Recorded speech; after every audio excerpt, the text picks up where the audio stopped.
ഒരു ഇരിച്ചിരി ബമ്പർശ്ശേരി പോകുന്നതിന് ഒരാഴ്ച മുന്നേ ഞാൻ തൂങ്ങി ഇങ്ങനെ പടച്ചോണ്ടിരിക്കുക. അവര് പേടിച്ചില്ല ആ സമയം. മേശ വലിച്ചിട്ട് എന്റെ അടുത്ത് കൊണ്ടിട്ടിട്ട് ചെത്തി കണ്ടിച്ച് താഴെ ഇട്ടു. ഞാൻ മാത്രമേ പണിക്ക് പോകും. ഇയാള് വീട്ടിൽ തന്നെയായിരുന്നു, വേറെ പരിപാടിയൊന്നുമില്ല. ശ്രീധരൻ മേടിച്ച് കിട്ടണം, അല്ലെങ്കിൽ നല്ലൊരു അവര് ആഗ്രഹിക്കുന്ന ഒരു പെണ്ണിനെ കെട്ടിക്കണം എന്നൊരു ആഗ്രഹം ഉണ്ടല്ലോ.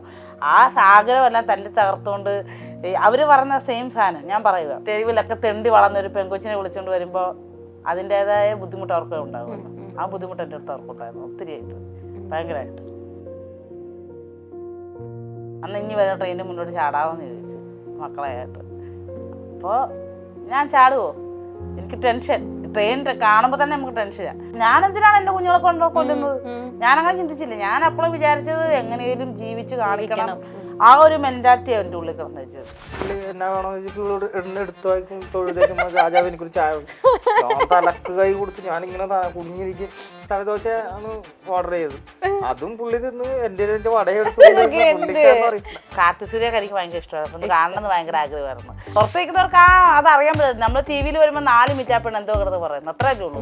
പക്ഷെ അത് പറയാൻ വേണ്ടി കഷ്ടപ്പെടുന്ന ഒരു റിസ്ക് ഉണ്ടാവും, എനിക്ക് മനസ്സിലാവും. പക്ഷെ അതിനകത്ത് ക്യാമറയും ലേറ്റ് ആക്കണ്ടപ്പോ എന്റെ പിടിവിട്ടുപോയി. പുറത്തുപോയി പഠിക്കണമെന്നും ജോലി ചെയ്യണമെന്നും ആഗ്രഹിക്കുന്നവരാണോ നിങ്ങൾ? കുറഞ്ഞ ചിലവിൽ ജർമ്മനിയിൽ പോകാം, സൗജന്യമായി പഠിക്കാം. പഠനത്തോടൊപ്പം ജോബ് സീക്കർ വിസയും നിങ്ങൾക്ക് നേടിത്തരും. EIG overseas, Kerala's #1 free education promoter. Hello, welcome to milestone makers presence അങ്ങനെ പറ. ഒരു ചിരി ഇരുചിരി ബമ്പർ ചിരിയിലൂടെ നമ്മളുടെ എല്ലാവരുടെയും മനം കവർന്ന് നമുക്ക് എല്ലാവർക്കും വളരെ പ്രിയപ്പെട്ട സുധി ചേച്ചിയും സുധി ചേച്ചിയുടെ എല്ലാമായ രതീഷ് ഏട്ടനാണ് ഇന്ന് നമ്മുടെ കൂടെ ഉള്ളത്. ഹലോ സുധി ചേച്ചി, രതീഷ് ഏട്ടാ, അയ്യടാ എന്ത് സന്തോഷമായിട്ടിരിക്കുന്നു. Welcome to the show. എന്തുണ്ട് വിശേഷം? സുഖമായിട്ടിരിക്കുന്നു, വളരെ സന്തോഷമായിട്ടിരിക്കുന്നു അല്ലേ? രതീഷ് ഏട്ടനെ ഇത്രയും ചിരിച്ച്. രതീഷ് ഏട്ടൻ സാധാരണ നമ്മള് ഫ്ലോറിൽ വളരെ സൈലന്റ് ആണ്, പക്ഷെ ഇന്ന് നമുക്ക് സൈലന്റ് ആവാൻ പറ്റില്ല. ഇന്ന് രതീഷ് ഏട്ടന്റെ അടുത്ത് നമുക്ക് പല ചോദ്യം ചോദിക്കാണ്ടല്ലേ ചേച്ചി? നമ്മുടെ ക്രിസ്മസ് ഒക്കെ കഴിഞ്ഞിരിക്കുകയാണ്. ക്രിസ്മസിന് ഒരു വീഡിയോ ഒക്കെ ഇട്ടിട്ടുണ്ടായിരുന്നല്ലോ, ബ്രദറിന് ഫോണൊക്കെ വാങ്ങിച്ചെടുത്തത്. അത് ആരുടെ ഐഡിയ ആയിരുന്നു? അങ്ങനെ ഒരു സർപ്രൈസ് വേണമെന്നുള്ളത് അളിയനും തമ്മിൽ അങ്ങനെ ഒരു ബന്ധമുള്ളത് വളരെ റയർ ആണ് കേട്ടോ. അപ്പൊ അളിയനും ഭയങ്കര കമ്പനിയാണോ? ആണ്. അപ്പൊ ഫോൺ വേണമെന്നും പറഞ്ഞ് കുറെ നാളായിട്ട് ഇങ്ങനെ പറയണായിരുന്നു. പുള്ളി ഇപ്പൊ സൂക്ഷിക്കല്ലോ ഒരു സാധനം, പെട്ടെന്ന് ഇങ്ങനെ പൊട്ടിച്ചൊക്കെ കളയുന്ന ഒരു മൈൻഡായിരുന്നു. അപ്പൊ മേടിച്ചു കൊടുക്കലെന്ന് പറഞ്ഞ് അങ്ങനെ ഇരിക്കായിരുന്നു. പിന്നെ വിളിച്ചിങ്ങനെ പറഞ്ഞ് ഞാൻ നിനക്കെടുത്ത് തന്നില്ലെന്ന് പറഞ്ഞ് പിന്നെ ക്രിസ്മസിന് കൊണ്ട് ഞങ്ങളുടെ ബർത്ത്ഡേ ആഘോഷം ചെന്ന അപ്പൊ തലേദിവസം ഞങ്ങളെ വിളിച്ചു 24 ഞാൻ വിളിച്ചിട്ട് പറഞ്ഞേടി വാ ഇങ്ങോട്ട്. അപ്പൊ ഞങ്ങൾക്ക് അമ്മയൊന്നും ഇല്ലല്ലോ, ആരും ഇല്ലല്ലോ, ഞങ്ങൾ ഇവിടെ ആണെങ്കിലും ഒറ്റയ്ക്കല്ലേ ഇരിക്കുന്നത്. അപ്പൊ അവൻ വിളിച്ചിട്ട് പറഞ്ഞു വാ ഇങ്ങോട്ട്, നമുക്ക് ഒരുമിച്ച് ആഘോഷിക്കാം, നിങ്ങൾ ഒറ്റയ്ക്ക് എന്തിനാ അവിടെ ഇരിക്കുന്നതെന്ന് ചോദിച്ചു. അങ്ങനെ അവിടെ ചെന്ന് അന്ന് രാത്രിയിൽ ഇവർക്ക് ഓൾറെഡി ഒരു ചെറിയൊരു ഫോണുണ്ട്, ടച്ച് ഫോണ്. അത് വൈഫിന്റെ ആണ്. അപ്പൊ അത് എപ്പോഴും ഇവൻ എടുക്കുന്നതെന്ന് പറഞ്ഞ് അങ്ങോട്ടും ഇങ്ങോട്ടും ഭയങ്കര പരാതിയാ. ആ ഒരു ഫോണിന് വേണ്ടി എപ്പോഴും പ്രശ്നങ്ങളാണ് അങ്ങോട്ടും ഇങ്ങോട്ടും. അപ്പൊ ആ സമയത്ത് പുള്ളിക്ക് സങ്കടം വന്നിട്ട് ഇങ്ങനെ ചോദിച്ചു, അളിയ എനിക്കൊരു ഫോൺ തോന്നുന്നില്ല, അളിയ ഒരു ഫോൺ മേടിച്ചു തരാം അളിയ, എനിക്ക് പൈസ ഉള്ളപ്പോ മതി, ഇപ്പൊ തന്നെ വേണം നിർബന്ധമില്ല, നിങ്ങക്ക് പൈസ ഒക്കെ വരുവാണെങ്കിൽ ഒരെണ്ണം എടുത്ത് തരാമോന്ന് ചോദിച്ചു. അന്ന് ഇതൊന്നും എന്റെ അടുത്ത് പറഞ്ഞില്ല. പിറ്റേ ദിവസം രാവിലെ ക്രിസ്മസിന് രാവിലെ നേരം വിളിച്ചപ്പോ പിള്ളേർക്ക് കേക്ക് മേടിക്കാൻ പോണായിരുന്നു. എന്റെ മകൾ ക്രിസ്മസിനുള്ള അവന്മാര് മൂത്തവര്. അപ്പൊ രാവിലെ വരുമ്പോ രാവിലെ 8:30 ക്രിസ്മസിനുള്ള അവന്മാര്. ഭയങ്കര കഥയാ. ആ കഥയൊക്കെ നമുക്ക് അറിയണോ? ക്രിസ്മസിനാണ് ട്വിൻസ് അല്ലേ? ക്രിസ്മസ് 25-നാണ്. അതും 12:40 12:43 ആണല്ലേ? 3 മിനിറ്റ് അവരൊക്കെ ഏകദേശം കട്ട നിക്കാണ്. നമ്മള് ഭാഗ്യമാണ് അവര് അല്ലേ? ഭാഗ്യമാണ് കേട്ടോ, എന്റെ മക്കള് ഭാഗ്യം തന്നെ. അപ്പൊ അങ്ങനെ രാവിലെ എന്റെ അടുത്ത് 8:30 ആയപ്പോ ഇങ്ങനെ തുടങ്ങി, നീ വരുന്നുണ്ടോ? ഞാൻ ചേട്ടാ കേക്ക് മുറിക്കാൻ ബേക്കറി തുറക്കണ്ടേ? അത് തുറക്കും, നീ റെഡിയാകും ഇങ്ങനെ പരവേശം കൊണ്ടുവരുന്നത്. ഞാൻ അവസാനം റെഡിയാകാൻ വന്നപ്പോഴത്തേക്ക് എന്നെ രഹസ്യമായിട്ട് വിളിച്ചിട്ട് പറഞ്ഞു അവൻ്റെ ഒരു മൊബൈൽ മേടിച്ച് കൊടുക്കടേ. അവൻ്റെ അടുത്ത് കരഞ്ഞിങ്ങനെ മൊബൈലിന്റെ കാര്യം പറഞ്ഞു. അങ്ങനെ ഞങ്ങള് പോയി. മറ്റവനും ഉണ്ട്, വേറെ നാത്തൂന്റെ ആങ്ങളുണ്ട്, കണ്ടായിരുന്നു. അവനും ഞാനും ചേട്ടാങ്ങളും പോയി മേടിച്ച്. ആളറിഞ്ഞില്ലായിരുന്നു, ഭയങ്കര സർപ്രൈസ് ആയിരുന്നു. ആള് കരയായിരുന്നു അല്ലേ? കണ്ണീന്നൊക്കെ വെള്ളം വരുമായിരുന്നു പാവം. വെള്ളം അവനല്ലാത്ത ഫീലിംഗുകാരല്ല, പെട്ടെന്ന് സങ്കടം വരുന്ന കൂട്ടത്തില് ഭയങ്കര സങ്കടപ്പെടും. ഞാനൊക്കെ സങ്കടം വന്നാലും ചിരിച്ചോണ്ടൊക്കെ നിൽക്കും ഇങ്ങനെ. ചേച്ചി അത് അത് ആ കഴിവ് വളരെ റെയർ ആയിട്ടുള്ള ഒരു കഴിവാണ്, ആളുകൾക്ക് ഉള്ളൊരു കഴിവല്ല അത്. ചേച്ചി എപ്പോഴും ഭയങ്കര പോസിറ്റീവാണ്, അതുകൊണ്ടൊക്കെയാണെന്ന് തോന്നുന്നത് അല്ലേ രതീഷ് ചേട്ടാ? ആൾക്കാർക്ക് ഇത്രയും ചേച്ചിനോട് സ്നേഹം. എത്ര കൂളായിട്ടാണ് ലൈഫിൽ എത്രയും കഷ്ടപ്പാടുകളൊക്കെ എത്ര കൂളായിട്ട് ചിരിച്ചാണ് പറയുന്നത്. അതുകൊണ്ടൊക്കെയാണ് ചേച്ചിക്ക് ഇത്രയും ആൾക്കാർ ചേച്ചിനെ ഇഷ്ടപ്പെടുന്നത് അല്ലെ? പിന്നെ ഈ ഒരു ചിരി ഇരുചിരി ബമ്പർ ചിരി, അതാണ് നമ്മളുടെ പറ്റൂല. ഞാൻ എന്റെ വീടിന് മഴവില്ലെന്നാ പേരിടുന്നത്. നമ്മുടെ പുതിയ ഇനി വരാൻ പോകുന്ന വീടിന്റെ പേര് മഴവിൽ എന്നാണ് അല്ലെ? അടിപൊളി. അത് കഴിഞ്ഞിട്ടുള്ള കാര്യമുള്ളൂ. അതാണ് നമ്മളുടെ ജീവിതം മാറ്റിമറിച്ചത്. ആണ് രതീഷ്. ഞാൻ മാത്രമേ പണിക്ക് പോകും, ഇയാള് വീട്ടിൽ തന്നെയായിരുന്നു, വേറെ പരിപാടിയൊന്നും ഇല്ല. പിന്നെ കഴിഞ്ഞപ്പോ ഞാൻ ഒറ്റക്ക് പോണ കണ്ട ഒരു ബുദ്ധിമുട്ട് കൊണ്ട് പുള്ളി തൊഴിലുറപ്പിനെ കൊണ്ട് പേര് കൊടുത്ത്. അത് സുണ്ടപ്പൻ ഉണ്ടായത് കുഴപ്പമില്ലേ? സുണ്ടപ്പൻ ഉണ്ടായി കഴിഞ്ഞപ്പോഴത്തേക്ക് എനിക്ക് പണിക്ക് പോകാൻ പറ്റത്തില്ലല്ലോ. കുഞ്ഞല്ലേ, അവൾ ആരെങ്കിലും നോക്കാനൊന്നും ഇല്ലല്ലോ. അപ്പത്തേക്ക് മറ്റവൾ പഠിക്കാനും പോവല്ലേ. അപ്പൊ എനിക്ക് വേറെ പണിക്കൊന്നും പോകാൻ, ഞാൻ എല്ലാ പണിക്കും പോകുമായിരുന്നു കേട്ടോ. ചേട്ടാടെ കൂടെ വന്നിട്ട് ഒരു പണിയൊന്നും പറഞ്ഞൊന്നും ഇരുന്നിട്ടില്ല. തെങ്ങ് കയറാൻ വരെ പോയ ഒരാളാണ് ഇവിടെ ഇരിക്കുന്നത്. തീർച്ചയായിട്ടും ഞാൻ തെങ്ങ് എനിക്ക് ഭയങ്കര ഇഷ്ടമുള്ള ഒരു പണിയാണ് തെങ്ങ് കയറ്റം. ആണല്ലേ? ഈ മെഷീനൊന്നും ഇല്ലാലും ഞാൻ കയറും, തളപ്പെട്ട കയറും, വിഷയമല്ല. അപ്പൊ രതീഷ് ചേട്ടൻ അപ്പൊ അത്രയും രതീഷ് ചേട്ടനല്ലേ പറഞ്ഞത് ഒരു ചിരി തുടക്കം എങ്ങനെയായിരുന്നു ശരിക്കും? ഇവളിങ്ങനെ അത് കാണാനായിട്ട് പോയി. ഇളയ പറഞ്ഞ നമ്മുടെ ഈ ഒരു ചിരി ബമ്പർ ചിരിക്ക് സ്പോട്ട് ഓഡിഷൻ എന്ന് പറഞ്ഞൊരു പരിപാടിയാണ്. ഗ്രാമങ്ങളിലൊക്കെ കാർത്തി സൂര്യ വന്നിട്ട് അങ്ങനെയൊക്കെ ഒരു ഷൂട്ട് ഉണ്ടായിരുന്നു. അപ്പൊ നമ്മുടെ ADS-ന്റെ ഇതില് നമുക്കൊരു മീറ്റിംഗ് ഉണ്ട്. അതില് ഇങ്ങനെ വന്ന് ഒരു ചിരി ബമ്പർ ചിരി ഓഡിഷൻ നടക്കുന്നുണ്ട്. ആർക്കെങ്കിലും കാണാനോ കേൾക്കാനോ താല്പര്യം ഉണ്ടെങ്കിൽ പോയി കാണാനൊക്കെ പറഞ്ഞ് വിളിച്ച്. അപ്പോൾ കാർത്തി സൂര്യൊക്കെ എനിക്ക് ഭയങ്കര ഇഷ്ടമാണ്. അപ്പൊ കാണണമെന്ന് ഭയങ്കര ആഗ്രഹമായിരുന്നു. അത് കാണാൻ പോയത്. അപ്പൊ നമ്മളിങ്ങനെ ഭയങ്കര സംസാരം, എനിക്ക് സംസാരിക്കാൻ ഇഷ്ടമുള്ള കൂട്ടത്തിലാണ് കേട്ടോ. അപ്പൊ ഞാൻ അവിടെ ചിലപ്പോൾ ഇങ്ങനെ കൂട്ടുകാരൊക്കെ സംസാരിക്കാൻ കണ്ടപ്പോൾ അതിലൊരു ബിജു എന്ന് പറയുന്ന ചേട്ടനും വിജി എന്ന് പറഞ്ഞൊരു ചേട്ടനും കൂടെ വന്നിട്ട് എൻ്റെ അടുത്ത് ചോദിച്ച് സ്റ്റാൻഡപ്പ് വരാൻ താല്പര്യമുണ്ടോ? എൻ്റെ അമ്മ അത് എന്നാന്ന് പറഞ്ഞാൽ നമുക്കറിയില്ല, വേണ്ട എനിക്കതൊന്നും പറയാൻ അറിയില്ല എന്ന് പറഞ്ഞു. ജസ്റ്റ് ഒന്ന് പറഞ്ഞു നോക്ക്, സെറ്റാവും എന്ന് പറഞ്ഞു. നമ്മൾ അയ്യോ വേണ്ട ഞാൻ വരൂല എനിക്ക് പേടിയാന്ന് പറഞ്ഞു. അത് ഞാനിങ്ങ് പോകുന്നു. അതിപ്പോൾ വിജി എന്ന് പറഞ്ഞ കൊച്ച്, അവന് എൻ്റെയൊക്കെ തൊഴിലുറപ്പ് മേറ്റിൻ്റെ നമ്പർ വാങ്ങിയിട്ടാണ് പോയത്. പുള്ളിക്കാരി വിളിച്ചിട്ട് പറഞ്ഞു ഇങ്ങനെ പറയാൻ ആ കൊച്ചിന് നല്ല കഴിവുണ്ടോന്ന് സംസാരിച്ച് നോക്കുമെന്ന് പറഞ്ഞ്. അങ്ങനെ എന്നോട് 4 മിനിറ്റ് വീഡിയോ ഇടാൻ പറഞ്ഞു.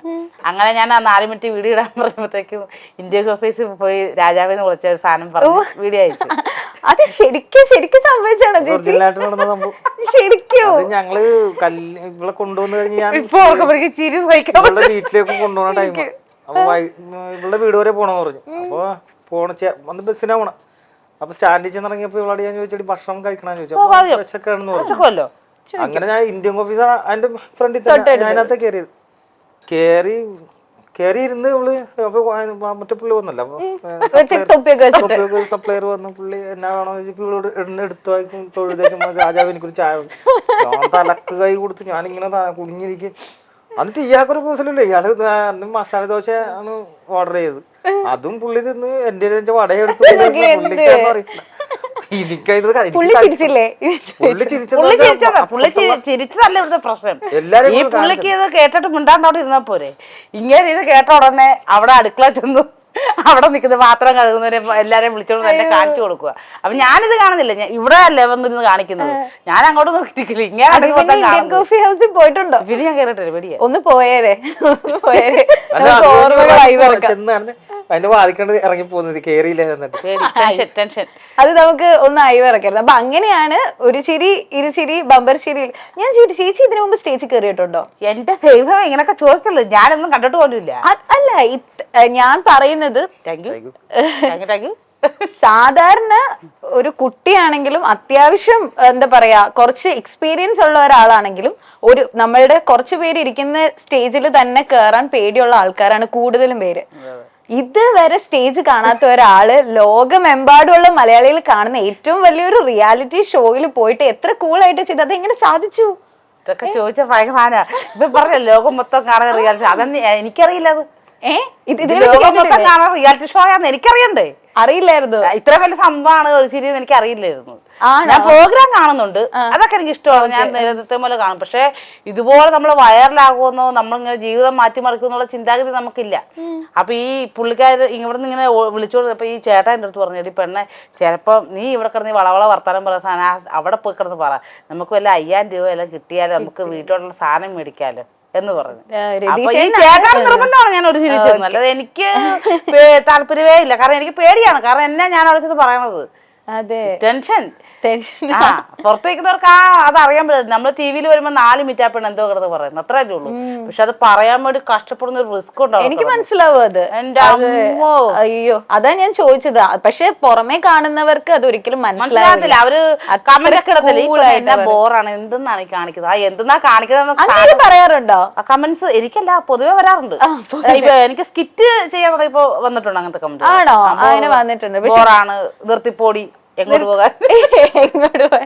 ഞാൻ ഇവിടെ വന്നേ പിന്നെയാണ് സെറ്റായി വന്നത്. ഇനി ഞാൻ എവിടേക്കും പോയില്ലല്ലേ.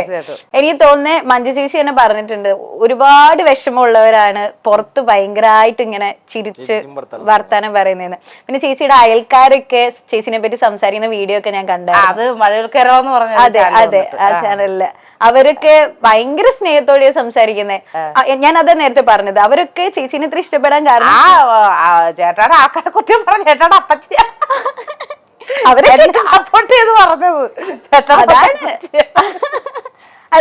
അവരൊന്നും കുഴപ്പമില്ല, നമ്മള് നല്ല ഇതാണ്. കാരണം അവർക്കറിയാം ഞാൻ വന്ന കാലം പോലെ ഞാൻ അനുഭവിക്കുന്ന വേദനയും കഷ്ടപ്പാടും അവർക്കറിയാം. കുറച്ച് അകലെ നിൽക്കുന്നവർക്ക് അത് പറഞ്ഞാൽ ഫീൽ ചെയ്യത്തില്ല. തൊട്ടടുത്ത് ഇതൊരു ദ്വീപ, അവിടെ വന്നത് പോലെയാണ്. ഒരു കായലിന്റെ സൈഡിൽ കുറച്ച് സ്പേസ് ഉള്ള വീട്, അതിൽ 6 വീടെന്തോ ഉണ്ട്. അവിടെ ഉള്ളവർക്കറിയാം ഞാൻ എന്തോരം കിടന്ന കഷ്ടപ്പെട്ടിട്ടുണ്ട്. പുറത്തുള്ളവർക്ക് അറിയാം, എങ്കിലും ഇച്ചിരി അടുത്ത് അറിയുന്ന അവരൊക്കെ ആയിരിക്കും.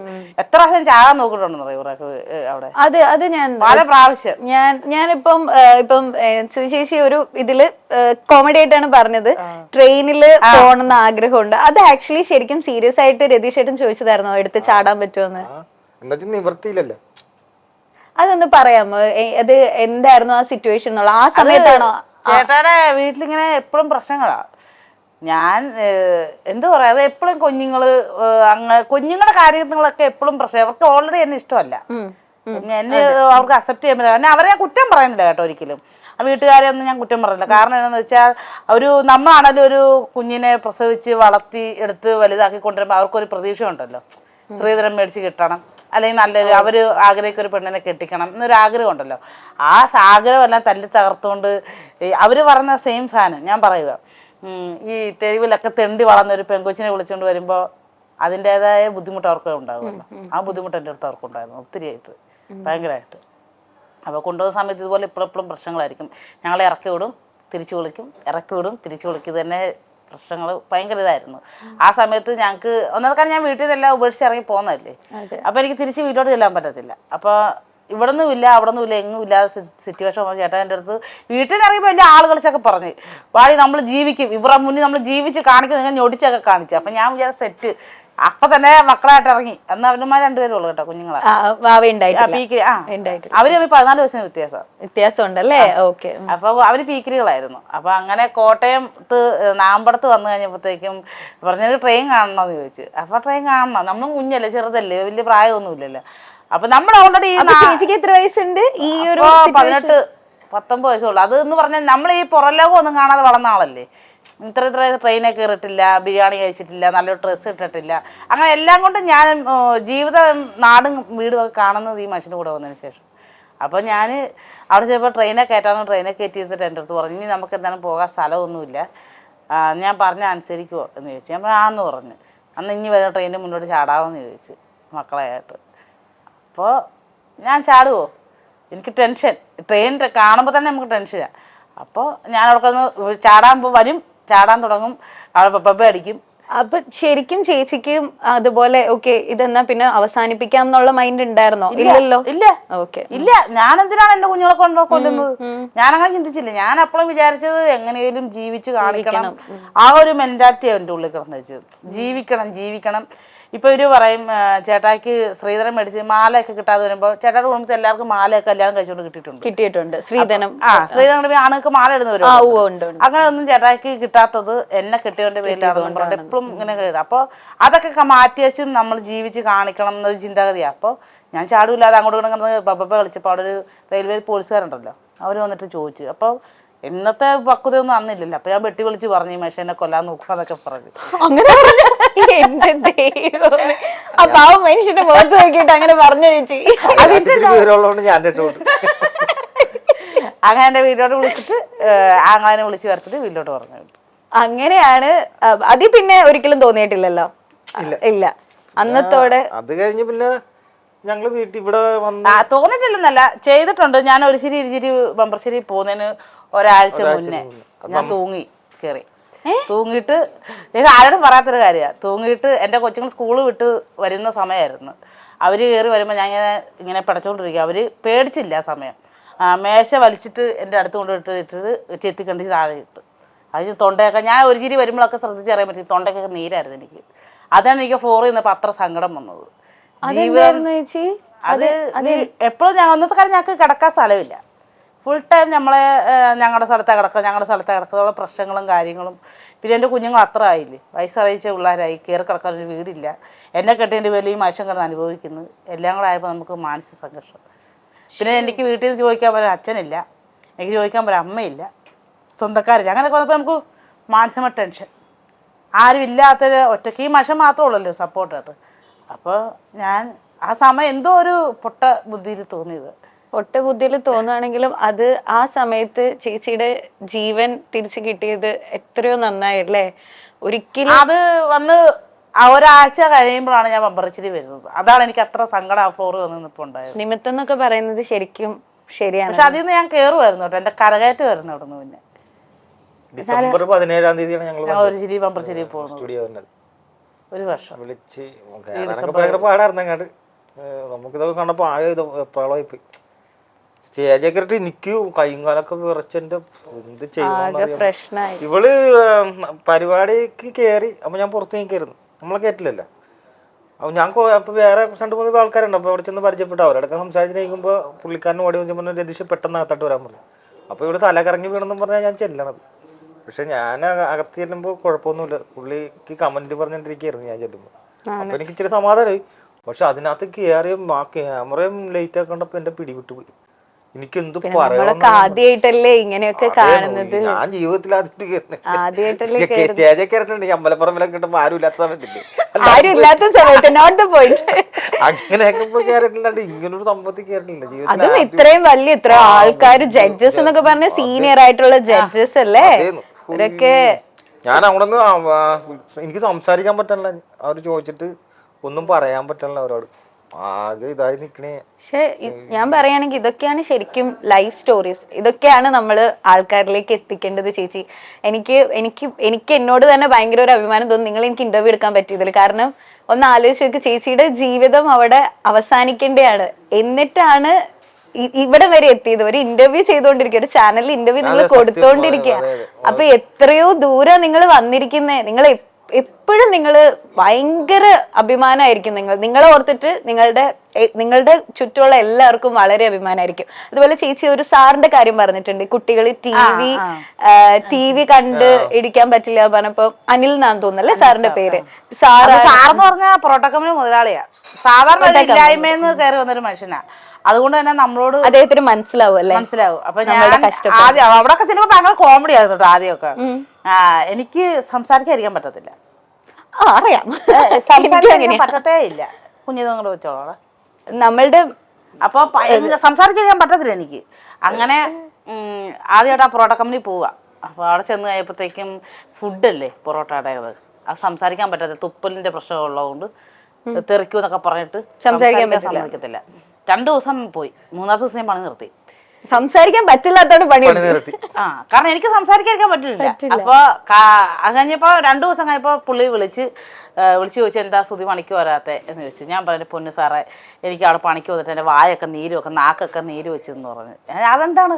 ഞാൻ എനിക്ക് സംസാരിക്കാതിരിക്കാൻ പറ്റത്തില്ലെന്ന് പറഞ്ഞു. അപ്പൊ സാരമില്ല, അപ്പൊ നന്നായിട്ട് പണിയെടുക്കും, ഹാർഡ് വർക്ക് ചെയ്യും. ഭയങ്കരമായിട്ട് 2-3 പേരെ പണിയൊക്കെ ചെയ്യുന്ന പുള്ളി തന്നെ പറയും. അപ്പോൾ പണിയെടുക്കുന്നതോട് പുള്ളിക്ക് ഭയങ്കര ഇഷ്ടപ്പെട്ടതുകൊണ്ട് പുള്ളി പറഞ്ഞു അത്യാവശ്യം ഇച്ചിരിയൊക്കെ സംസാരിച്ചു, കുഴപ്പമില്ല വരാൻ പറഞ്ഞു. അങ്ങനെ ഇച്ചിരി സംസാരിച്ചോളം പറയാൻ മുതലാളി ഞാനും കൂടെ ആയിരുന്നു പിന്നെ കഥയടി മൊത്തം അവിടെ കിടന്നു. അങ്ങനെ പുള്ളി ഭയങ്കര സപ്പോർട്ടായിരുന്നു. എൻ്റെ ഈ കഷ്ടപ്പാടൊക്കെ പുള്ളിക്ക് അറിയാം. ഞാൻ അവിടെ നിന്ന് സംസാരിക്കുന്ന കൂട്ടത്തിലൊക്കെ. പുള്ളിയല്ലേ ചേച്ചി പുള്ളി കഥ പറഞ്ഞിട്ട് പുള്ളി ഇരുന്ന് കരഞ്ഞത് ഈ അനിൽ സാറ് തന്നെയാണല്ലേ ചേച്ചിയുടെ കഥ? ഭയങ്കരമായിട്ട് പുള്ളി വിഷമിച്ചിട്ടുണ്ട്. അങ്ങനെ പുള്ളി എൻ്റെ അടുത്ത് ചോദിച്ചു വീടിൻ്റെ ഇതൊക്കെ നോക്കി. അത് കഴിഞ്ഞപ്പോൾ എൻ്റെ അടുത്ത് കറണ്ടില്ല, വീട്ടിൽ കറണ്ടില്ല. അതൊക്കെ എനിക്ക് ഭയങ്കര മറക്കാൻ പറ്റത്തില്ല കേട്ടോ, അതൊന്നും മറക്കാൻ പറ്റത്തില്ല. അപ്പോൾ ഈ ചേട്ടായുടെ വീട്ടിൽ തറവാട്ട് കറണ്ട് ഉണ്ട്, നമുക്ക് വീട്ടിൽ കറണ്ട് ഇല്ല. അപ്പോൾ നമ്മുടെ കുഞ്ഞുങ്ങൾ കുഞ്ഞല്ലേ, അതൊക്കെ ഇപ്പത്തെ ഷീറ്റല്ലേ, അത് ഓലയായിരുന്നു അന്ന് മൊത്തം മറ നേരത്തെ. ഓല വെച്ച് മറച്ചായിരുന്നു. അപ്പോൾ പാമ്പൊക്കെ കയറി വരും. അപ്പോൾ ഡീസൽ മേടിച്ചിട്ട് 2 വർഷം ഞങ്ങൾ ഡീസൽ മേടിച്ചിട്ട് വിളക്ക് കത്തിച്ചാണ് കിടന്നുകൊണ്ടിരുന്നത്. അപ്പോൾ ചേട്ടയുടെ സ്വന്തത്തിൽപ്പെട്ട അപ്പച്ചിയുടെ മക്കളൊക്കെ ഞങ്ങളുടെ അടുത്ത് ഭയങ്കര സപ്പോർട്ടാണ് കേട്ടോ. എല്ലാവരും ചേട്ടയുടെ അപ്പച്ചിമാരുടെ മക്കൾ മൊത്തം അവരുള്ളതാണ് നമ്മൾ ഇത്ര സെറ്റപ്പ് മക്കളായിട്ട് നിന്ന് ഒരു ധൈര്യത്തിൽ പിടിച്ച് നിന്നതൊക്കെ അവരുടെ സപ്പോർട്ട് ഉള്ളതുകൊണ്ട് മാത്രമാണ്. അപ്പോൾ അങ്ങനെ അവരൊക്കെ വന്ന് സംസാരിച്ചിട്ടുണ്ട്. ഒരു ബൾബ്, ഒരു വയറ് മതിയല്ലോ, ഒരു ബൾബ് വലിച്ചു കൊടുക്കുക, അതുങ്ങൾ ഇരട്ടത്തല്ലേ കിടക്കുന്നതൊക്കെ. പക്ഷെ തന്നില്ല ഞങ്ങൾക്ക്, എന്നിട്ടും തന്നില്ല. അത് കഴിഞ്ഞപ്പോഴത്തേക്കും എനിക്ക് പുറത്തക്കമ്പനി ഞാൻ ഇങ്ങനെ ഇന്ന സമയത്ത് ഇങ്ങനെ അനുസരിച്ച് പറയാം, അനുസരിച്ച് ഈ കറണ്ടൊക്കെ കിട്ടാൻ എന്നാ ചെയ്യേണ്ടത്, നമുക്ക് ആ സമയത്ത് റേഷൻ കാർഡൊന്നും ഇല്ല. അപ്പോൾ അങ്ങനെ ചോദിച്ചപ്പോൾ പുള്ളി പറഞ്ഞു, സുധി നീ പെട്ടെന്ന് റേഷൻ കാർഡ് ഉണ്ടാക്ക്, നമുക്ക് സെറ്റ് ചെയ്യാമെന്ന് പറഞ്ഞു. നീ KSB പോയി സംസാരിച്ചാൽ മതി, ശരിയായിക്കൊണ്ട് നിൻ്റെ കാര്യമൊക്കെ പറഞ്ഞാൽ മതി എന്ന് വാങ്ങിച്ചാലും പറഞ്ഞു. അങ്ങനെ ഞാൻ അവിടെ ചെന്ന്, ഞാൻ മുതലാളി ചേട്ടാന്ന് വിളിക്കും, അത്ര ഒരു കൂടപ്പുറപ്പ് പോലെയാണല്ലേ. അപ്പോൾ ഞാൻ അവിടെ ചെന്ന് സംസാരിച്ച് ആദ്യ ദിവസം ചെന്നപ്പോഴത്തേക്കും അവർ പറഞ്ഞു പറ്റത്തില്ല, അത് ഓലയാണ്, അത് ഓല എല്ലാം കത്തിയാൽ ഞങ്ങൾക്ക് ഉത്തരവാദിത്തം പറഞ്ഞിട്ട് വരും, പറ്റത്തില്ല, നിയമമില്ലെന്ന് പറഞ്ഞു. അങ്ങനെ ഞാൻ തിരിച്ചു പോന്നപ്പോൾ ഇവരുടെ വീട്ടിൽ കളിയാക്കി. പിന്നെ അവൾ ഇപ്പം തന്നെ കറണ്ട് മേടിക്കുന്നതും പറഞ്ഞു, ഇപ്പം തന്നെ കിട്ടുമെന്ന് അവർ ധാരണ, അങ്ങനെ ഇങ്ങനെയൊക്കെ പറഞ്ഞപ്പം എനിക്ക് ഓൾറെഡി ആർക്ക് അറിയാവുന്ന പറഞ്ഞാൽ ചേട്ടാക്കറിയാം, എനിക്ക് ഒരു സാധനം ലക്ഷ്യം ഇട്ടാൽ പിന്നെ അത് കിട്ടണം. ഞാൻ പ്രയത്നിക്കും കിടന്നുകൊണ്ട് ഉറക്കം ഉണ്ടാകത്തില്ല എനിക്ക്, അത്രയ്ക്ക് ഞാൻ കിടന്ന് ഹാർഡ് വർക്ക് ചെയ്യാൻ വേണ്ടി. അപ്പോൾ ഞാൻ പിന്നെ പിറ്റേ ദിവസം അവിടെ ചെന്നിട്ട് AEയോട് നേരിട്ട് സംസാരിച്ചു. ഞാൻ അച്ഛൻ വിളിക്കാൻ പോയ കഥയും എല്ലാ കഥയും പറഞ്ഞ് കരഞ്ഞ് നിലവിളിച്ചൊക്കെ പറഞ്ഞപ്പോൾ പുള്ളി പറഞ്ഞു, നിനക്ക് കറണ്ട് തരാൻ ഇതില്ല, പക്ഷെ നിനക്ക് ഞാൻ കറണ്ട് തരാം, അത് കറണ്ട് ഷോർട്ടൊക്കെ ആയിരിക്കും ഒരു സാധനം വിറ്റ് ചെയ്യാൻ പറഞ്ഞു. അങ്ങനെ അതിൻ്റെ വയറിങ് ചെയ്ത് തന്നെയൊക്കെ പൈസ തന്നിച്ചേരണം. പൈസ തന്നു, വയറിങ് ചെയ്തതിൻ്റെ പിറ്റേ ദിവസം തന്നെ എനിക്ക് കണക്ഷൻ കിട്ടും. ആണല്ലേ. ഇത് നമ്മളുടെ ജീവിതത്തിൽ നമ്മൾ പറയുന്ന പോലെ ഗ്യാസ് എടുക്കുന്ന കാര്യം ചേട്ടായുടെ വീട്ടിൽ ചെന്ന് അവർ ഗ്യാസ് എടുക്കാൻ പോകും ആദ്യമായിട്ട് കണക്ഷൻ. അപ്പോൾ ചേട്ടാ ചോദിച്ച്, എൻ്റെ പെണ്ണുമ്പിള്ള ഇങ്ങനെ അടുപ്പിലല്ല കത്തിക്കുന്നത്, ഒരു കുറ്റി തരാം, 2 കുറ്റി ഉണ്ടല്ലോ ഒരു ഇതിന് തരാം, ഞങ്ങൾ അടുപ്പ് മേടിച്ചോളാം. ആര് പറഞ്ഞു എന്നോടത്ത് ഞാൻ ഇത് മേടിക്കാൻ പോകും, ഞങ്ങളതൊന്നും മേടിക്കാൻ പോകുന്നല്ലെന്ന് പറഞ്ഞു. അതിൻ്റെ പിറ്റേ ദിവസം ഞങ്ങൾ ചോറുകൊണ്ടിരുന്നപ്പോഴത്തേക്കും ഒരു ഗ്യാസ് എടുത്തിട്ട് വന്നു. ഈ മനുഷ്യങ്ങൾ ഭയങ്കരമായിട്ട് കരഞ്ഞ് കരയുന്ന മെന്റാലിറ്റിയാണ് ഇത്. അല്ലാതെ സങ്കടം വരും അല്ലേ രതീഷ്, പെട്ടെന്ന് കരയും. അതിൽ നിന്ന് ഉയർത്തെഴുന്നേക്കണം, അല്ല അവരുടെ മുന്നിൽ ഇത് മേടിക്കണം, അങ്ങനെ ചിന്ത വരത്തില്ല പെട്ടെന്ന്. അതിന് ചേച്ചി ഉണ്ടല്ലോ, പെട്ടെന്ന് അതാണ് 2 പേരില് ഒരാൾ അങ്ങനെയാണെങ്കിലും ചേച്ചി ഉണ്ടല്ലോ, അത് മറികടക്കാൻ. ഞാൻ അച്ഛൻ്റെ അടുത്ത് പറഞ്ഞു, അവിടെ എനിക്കൊരു ഗ്യാസിന് കണക്ഷൻ, അവിടെയൊക്കെ വലിയ കുറ്റികളൊക്കെ അല്ലേ പൊറോട്ട കമ്പനിയിൽ. അപ്പൊ ഞാൻ ചോദിച്ചു, പുള്ളി പറഞ്ഞു എന്റെ സുധി അതൊക്കെ നമുക്ക് സെറ്റ് ചെയ്യാൻ പേടിക്കണം. അങ്ങനെ അനുച്ചേട്ടൻ നന്നാണ് എനിക്ക് ആ ഗ്യാസ് കുറ്റി അടുപ്പും എല്ലാം കൂടെ മേടിച്ചു തന്നു. അത് കഴിഞ്ഞപ്പോഴാണ് ആ എനിക്ക് മറക്കാൻ പറ്റുന്നത് എന്റെ കുഞ്ഞുങ്ങൾ അനുഭവിച്ചത്. അവര് TV കാണാൻ വന്നൊരു സീരിയലുണ്ട്, ഈ അമ്മയെന്ന് എന്തോ പറയുന്ന സീരിയൽ, കുഞ്ഞു കൊച്ചിന്റെ അമ്മേനെ കണ്ടോ, എന്റെ അമ്മേനെ സീരിയലുണ്ട്. അപ്പൊ ആ സീരിയൽ കാണാനായിട്ട് എപ്പോഴും ചെല്ലും. ആ സമയത്ത് മുറ്റത്തൊക്കെ വെള്ളം കയറുമല്ലോ, അപ്പൊ ഇവര് ചെളിയല്ലേ ചവിട്ടിക്കയറുന്നത്. അപ്പൊ അവരുടെ കട്ടിലേലോ കസേരയിലോ അങ്ങനെ ഒന്നും നിരത്തായിരുത്തോളൂ. അപ്പൊ അങ്ങനെ പ്രാവശ്യം ഇറക്കി വിട്ടിട്ട്, എന്നാൽ ഇവരെ ഇറക്കി വിട്ടിട്ട് ഈ വീട്ടിലോട്ട് പോകുന്നത് എനിക്ക് അത്ര സങ്കടം വരത്തില്ല. അപ്പൊ ഈ TV ഇരിക്കാൻ മുറി ഇങ്ങനെ കുത്തം വീണിട്ട് ജനലിനെ കുത്തം വീണ് ഹോളുണ്ട് ചെറിയ ആ വെള്ളത്തിൽ നിന്നുകൊണ്ട് ഇങ്ങനെ അങ്ങനെ ഒളിഞ്ഞു നോക്കാൻ ഇരുട്ടുന്ന TV കാണുന്നു. അതെന്നെ സംബന്ധിച്ചോളം സഹിക്കാൻ പറ്റിയില്ല എനിക്ക്.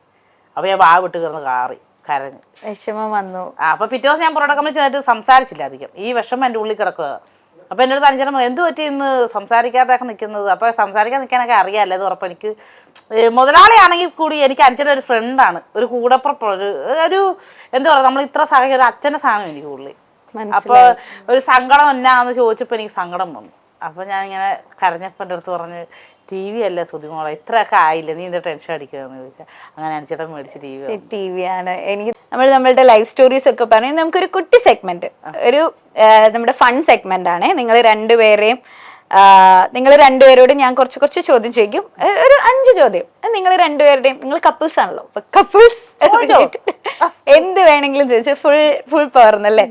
അപ്പൊ ആദ്യം തന്നെ ഒരു ചോദ്യം, സത്യം പറയണം കേട്ടോ, പക്ഷേ സത്യം പറയണേ. നിങ്ങൾക്ക് അങ്ങോട്ടും ഇങ്ങോട്ടും ഏറ്റവും ഇഷ്ടമുള്ളതും ഇഷ്ടമില്ലാത്തതുമായിട്ടുള്ള കാര്യം ആദ്യം രതീഷേട്ടൻ പറഞ്ഞു. ഞാൻ തുടങ്ങാം. സുചേച്ചിയിൽ ഏറ്റവും ഇഷ്ടമുള്ള കാര്യം എന്താ? വർത്താനമുണ്ട്, 2-3 കാര്യങ്ങളുണ്ട് അതിനകത്ത്. പറഞ്ഞോ. ഭക്ഷണം ഉണ്ടാക്കണതൊക്കെ ഭയങ്കര ഇഷ്ടമാണ്, അടിപൊളി നല്ല കുക്കാണോ? ഫുഡ് ഉണ്ടാക്കി തരും. ഏറ്റവും ഇഷ്ടം ഏത് ഫുഡ് ഉണ്ടാക്കുന്ന സുചേച്ചി? ഇപ്പൊ കുറച്ചു നാളായിട്ട് കപ്പ ബിരിയാണി അടിപൊളിയായിട്ട് ഉണ്ടാക്കി തരും. പിന്നെ ഞാൻ ഏറ്റവും കൂടുതൽ ചെമ്മിനും ഞാൻ ഉണ്ടാക്കണ കൂടുതലും ഇഷ്ടം, നമുക്ക് ഇഷ്ടം. അത് എവിടെയെങ്കിലും കിട്ടിയെങ്കിൽ മേടിച്ചു. ആദ്യമൊന്നും വെക്കാൻ അറിയാൻ പറഞ്ഞു, ഇപ്പൊ അത് അടിപൊളിയായിട്ട് വെച്ച് തരും. നമ്മുടെ ആ ഒരു ഇഷ്ടത്തിന് പോലെ തന്നെ വെച്ച് തരും. പിന്നെ ഇഷ്ടമില്ലാത്തത് ചില സമയത്ത് വിളിച്ചാ മിണ്ടിയല്ല, എന്നാലും എനിക്ക് അരിശം കയറും. വിളിച്ച മിണ്ടില്ല. ആ നമ്മൾ എത്ര വിളിച്ചാലും ഇല്ലേ പുള്ളി കേൾക്കുന്നുണ്ടല്ലോ. വഴക്കൂടി ഇരിക്കണാണോ പിണങ്ങിയിരിക്കണോണ്ടാണോ? ഇല്ല ഞാൻ വിളിച്ച ചില മൈൻഡിൽ ഇങ്ങനെ ഇരുന്ന് കളി. അപ്പൊ എനിക്ക് അരിശം കയറും. അപ്പൊ അങ്ങനെ എന്തെങ്കിലുമൊക്കെ ഞാൻ പറയുന്നുണ്ട്. അന്നേരം ഞാൻ എന്തെങ്കിലും പറയുമ്പോഴാണ് ആ എന്നാ കാര്യം എന്താ ചേച്ചി അത് കേൾക്കാത്തോണ്ടാണോ അതോ ഈ മനുഷ്യൻ ഇതിൽ ഇങ്ങനെ വീഡിയോ എടുത്തു തരും. ഈ മനുഷ്യൻ അത്രേ ഉള്ളൂ.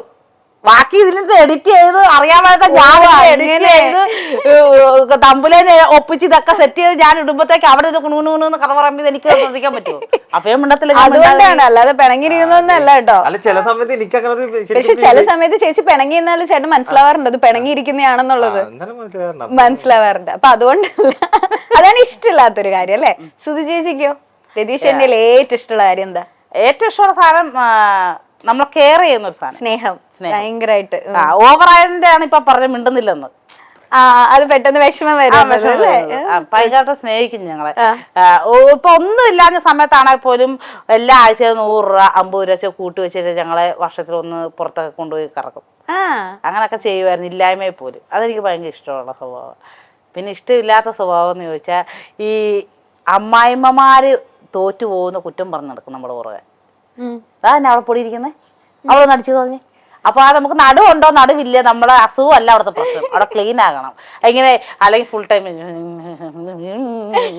എന്തെങ്കിലുമൊക്കെ പറഞ്ഞുകൊണ്ടായിരിക്കും. എനിക്ക് അങ്ങനെ പറയുന്നത് ഇഷ്ടമല്ല. അതോടെ സ്നേഹത്തോടെ ഇടിവണ്ണ പൊടിയെ കൂത്തുകളെ എന്നെ കിടക്കുന്നത് അതൊക്കെയാ. വെറുതെ ആ ഫോണും കൊണ്ട് ഇരിക്കുകയോ കുത്തി കുത്തി നേരം മുളക്കും മുതൽ. ടോണാണ് പ്രശ്നം. ടോണ് കുറച്ച് മയത്തില് എന്റെ പെണ്ണേന്നല്ലേ വിളിക്കുന്നത്? കുറെ സ്നേഹിച്ചിട്ട് അവസാനം കൂടെ കലവടത്തിട്ട് വല്ല കാര്യമുണ്ടോ? പെണ്ണെ അതൊന്ന് തൂത്തതാന്ന് പറഞ്ഞാൽ മതി. തൂത്തുകളാ അത്രേ ഉള്ളൂ. അത്രയും മതി. അങ്ങനെയല്ല ചെയ്യണ്ട. നേരം വെളുത്ത പോലെ ഇതുകൊണ്ട് ഞാൻ പറയാറില്ല. ഞാൻ അങ്ങനെ തൂക്ക് കൊടുത്തു അല്ലാതെ കണ്ടോ രതീഷായിട്ട് മാറിയതുകൊണ്ട്.